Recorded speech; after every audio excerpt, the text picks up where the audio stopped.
Olá, meus irmãos, graça e paz seja convosco. A lição de hoje, segunda-feira, o chamado de Levi e a questão do jejum. Lembrando que essa semana o tema da lição está falando sobre controvérsias e por diversas vezes dos embates que Jesus teve com os discípulos. Essas discussões que aconteciam era tudo por causa do quê? Por causa do que a lição tinha como a imagem aqui. Eles estavam com o conteúdo ou um conhecimento entenebrecido e Jesus querendo trazer luz à sua mente, falando à sua mente, falando aos seus corações, coisas que com resistência eles não aceitaram. E agora, os próprios líderes, daquela época não aceitavam os publicanos. Aqui a lição chega até a descrever que se um cobrador de impostos entrasse na casa de alguém, aquela casa seria imunda. Então, quer dizer, eles criaram uma lei cerimonial, criaram uma lei, se brincar, até moral, a ponto de considerar aquela casa imunda porque um coletor de impostos entrou ali. E é interessante porque quando o Evangelho de Lucas faz menção sobre o próprio João, e quando João vai falando sobre os coletores de impostos, existem pelo menos 3 classes aqui.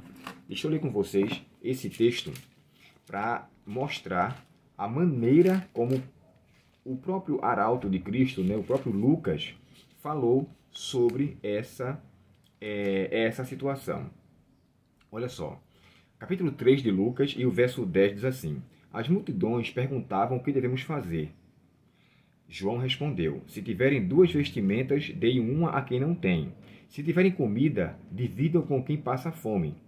Os cobradores de impostos também vinham para ser batizados e perguntavam: Mestre, o que devemos fazer? Aí João disse assim, João respondeu, capítulo 3, verso 13: Não cobrem impostos além daquilo que lhe é exigido.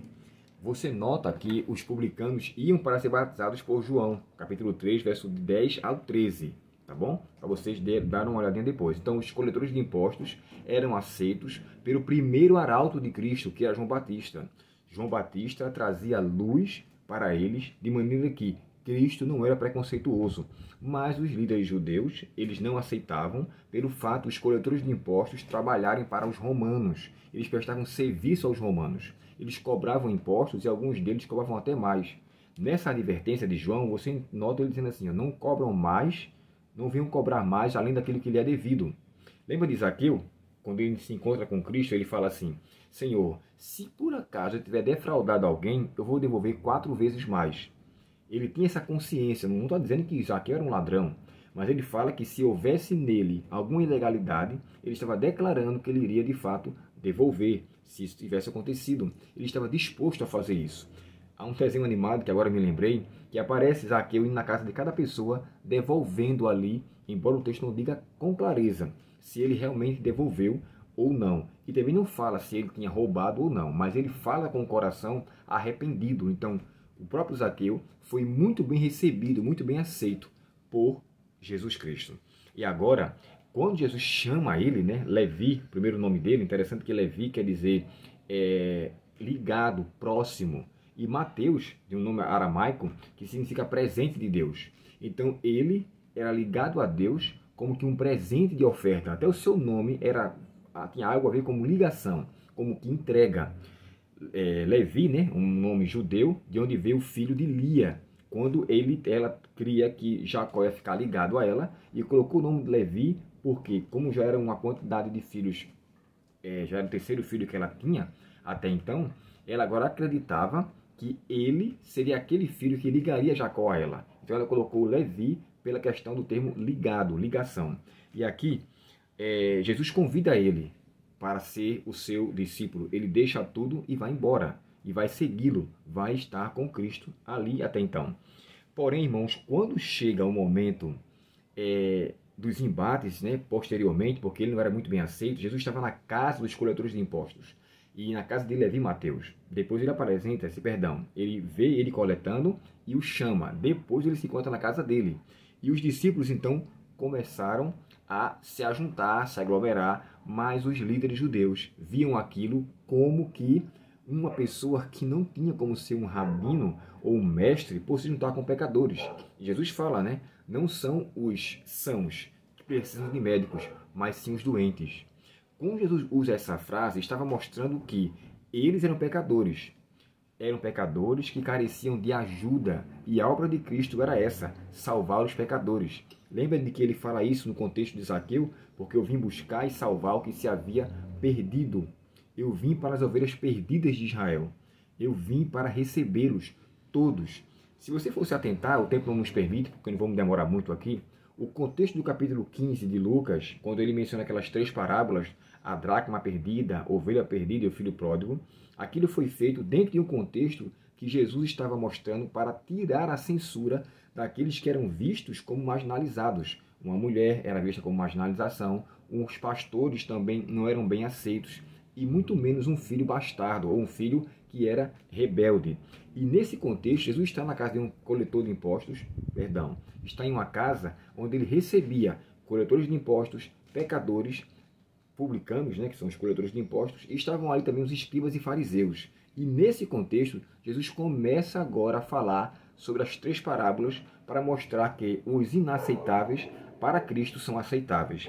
E aqui ele começa a falar sobre a maneira como os discípulos tratavam. Os discípulos não jejuam. Por que não jejuam? Porque João Batista ensinou a jejuar. Aí ele faz aquela descrição. Olha, enquanto ele estiver com o noivo é motivo de alegria, e o noivo era Cristo.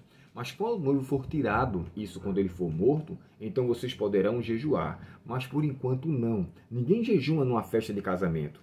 Jesus como noivo era visto como alguém que era bem-vindo.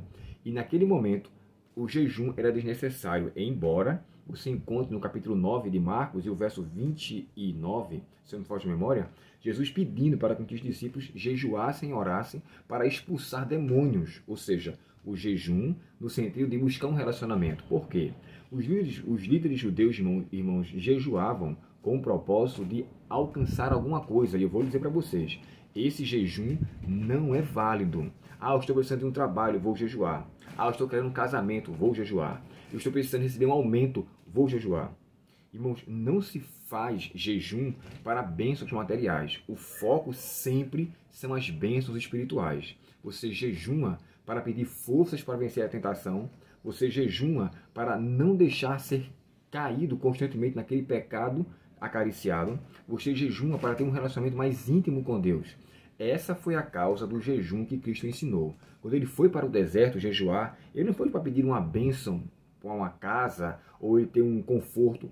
Jesus foi para levar com propriedade o ministério do seu chamado. Aí você pode pensar assim, mas Jesus veio para cá com um propósito. E Moisés, quando passou 40 dias lá em cima, no Monte Sinai, e Elias, quando estava no deserto, com 40 dias também.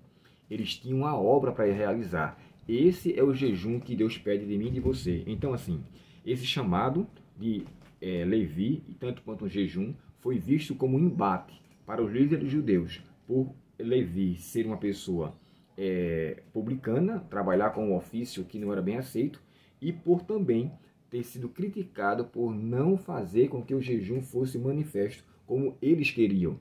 E Jesus endossou o jejum real. Eu sou o verdadeiro, a verdadeira dádiva para eles. Mas quando eu sair, eles vão precisar de jejuar. Então, quer dizer, se jejum fosse com o propósito de receber bênçãos materiais, por que ele fez a questão de quando ele não estivesse mais lá?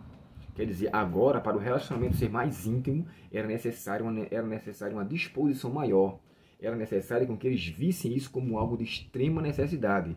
E para isso, com a ausência de Cristo em pessoa, só com a ajuda do Espírito Santo, que eles poderiam realizar o verdadeiro jejum. Que Deus, portanto, nos abençoe. Passamos 9 minutos, né? Acabei falando mais do que deveria, mas espero que tenha ficado claro para você. Deus te abençoe, um ótimo dia em sua presença e até o próximo estudo, se Deus quiser. Até logo. Oremos ao Senhor. Querido Pai Celestial, muito obrigado pela Tua palavra, pelos conselhos concedidos a nós. Ajuda-nos, ó Deus, a podermos rever o conceito do jejum da maneira como o Senhor vê. Dá-nos a Tua paz, ó Deus, perdoa nossos pecados e nos ajuda a entendermos que precisamos aceitar o Teu chamado cada dia para nos tornar dignos aos Teus olhos e reconhecer a nossa indignidade. Te pedimos em nome de Jesus. Amém. Até o próximo estudo, com a graça de Deus. Até logo.